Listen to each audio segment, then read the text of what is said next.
Meron tayo ditong isda, guys. Tapos ko na tong nalinisan kanina, no? Ayan. Nilagyan ko na rin to ng asin. So, ngayon, iprito na lang natin to. Gawa tayo ng pinamatisang isda.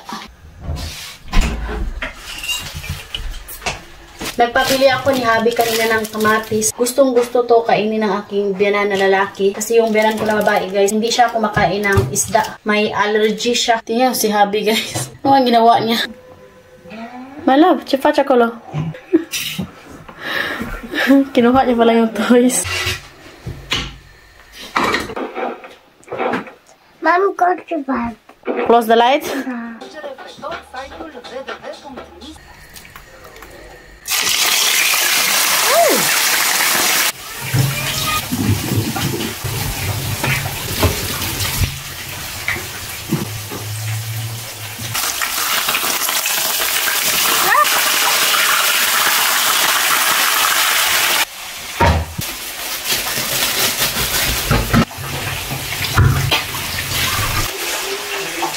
Habang naghihintay tayo sa ating isda, hiwain na natin itong mga kamatis.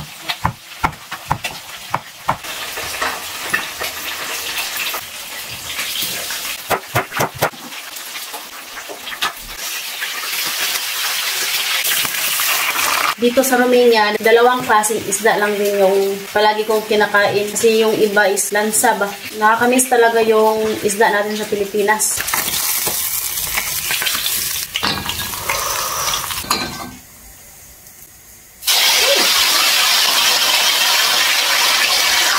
$7:52 in the evening na pala dito, guys.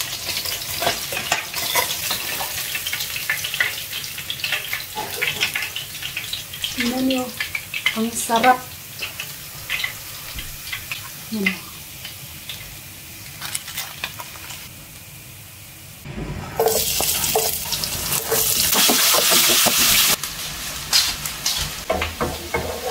Ang bango.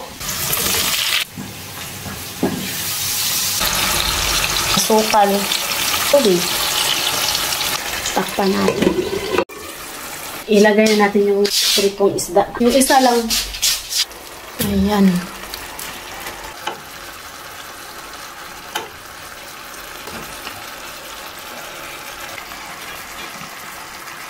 Makabungkag ubahaw. Takpan muna natin. Saglit.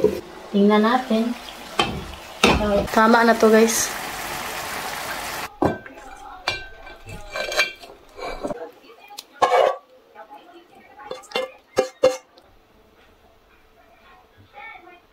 So, ayan na guys. Tapos na yung ulam namin for dinner. Thank you for watching. Hope you enjoyed. Don't forget to like and subscribe to our YouTube channel and Facebook page, The Petri Family. Bye!